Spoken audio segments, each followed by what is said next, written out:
What happens when Hollywood's toughest living legend sits down for what should have been a calm morning interview, only to realize the host has a very different plan? Buckle up, because you're about to witness one of the most explosive TV moments ever caught on camera. And trust me, no one saw this coming. Before we dive in, make sure you smash that subscribe button and drop your thoughts in the comments, because this story is about to blow your mind from start to finish. It started out as just another press stop. Clint Eastwood, yes, that Clint Eastwood, the man who practically redefined cool in Hollywood, had agreed to make a rare appearance on Good Morning America. At 94 years old, Eastwood still commands the kind of respect most actors only dream about. So, naturally, landing this interview was a huge win for the network. Everything was set. The talking points, the highlight reel of Clint's greatest on-screen moments, and the easy feel-good conversation everyone expected for a morning show segment. George Stephanopoulos had his questions prepared. The plan? Discuss Clint's latest film, touch on his legendary career, maybe throw in a few light-hearted anecdotes about his directing process. It was supposed to be simple, emphasis on supposed to. From the moment Clint stepped onto the set, though, something felt different. He moved with that deliberate, no-nonsense calm he's known for, his icy blue eyes scanning the room before he took his seat. He adjusted his jacket, gave the host a polite nod. "Good morning, Clint," Stephanopoulos said with that practiced TV smile. "Morning," Clint replied, voice low and gravelly, his face unreadable. At first, everything went according to script. George asked about the new movie. Clint answered in his usual measured way, thoughtful, engaging, clearly proud of his work. The audience was eating it up. But then, things took a sharp turn. George leaned in and said, "Clint, you've been in this industry for decades. Hollywood's changed a lot, more diversity, more social awareness. How do you feel about these changes?" Clint's eyes narrowed just slightly. That wasn't on the prep sheet. "Well," he said slowly, "good. Stories are good stories, no matter who's telling them or who's in them. Always believed in hiring the best person for the job." George pressed harder. "But don't you think the system needed to change?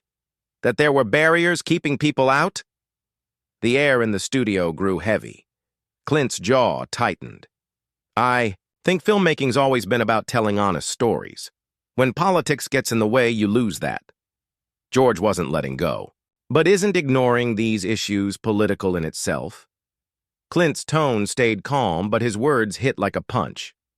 When you start making movies to check boxes instead of telling stories, you stop making art. You start making propaganda. The audience shifted in their seats. This was no longer light morning TV. Camera operators glanced nervously at producers.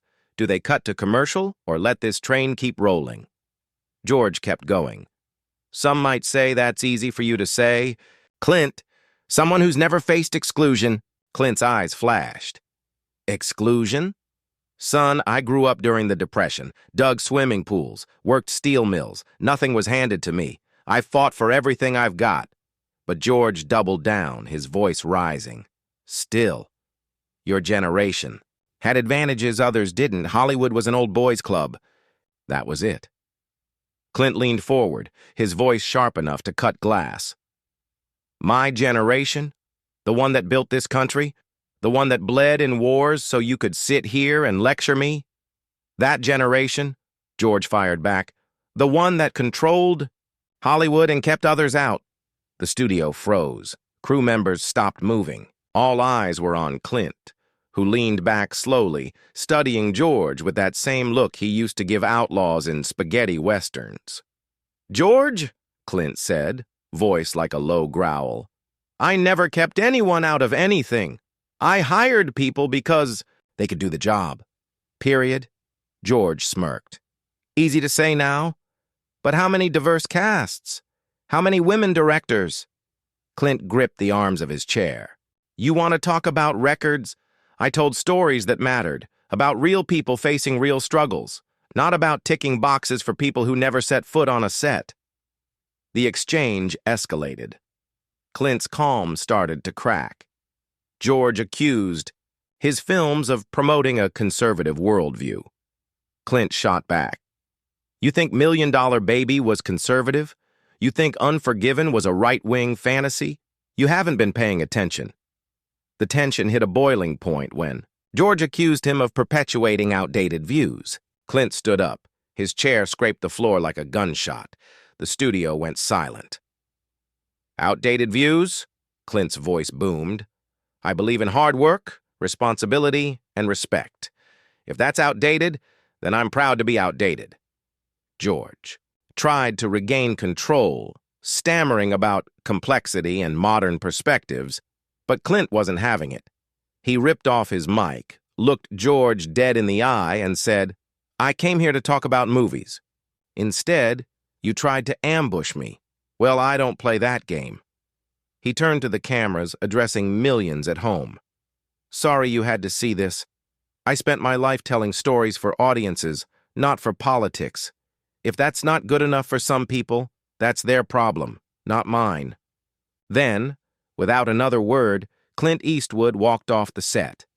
The cameras kept rolling as his footsteps echoed through the studio, leaving George Stephanopoulos looking like a man who'd just lost a duel at high noon. And that, folks, is how a morning interview turned into the most legendary showdown in live television history. So what do you think? Did George get what he deserved, or did Clint go too far? Drop your thoughts below, and don't forget to subscribe because stories like this, you do not want to miss what's coming next.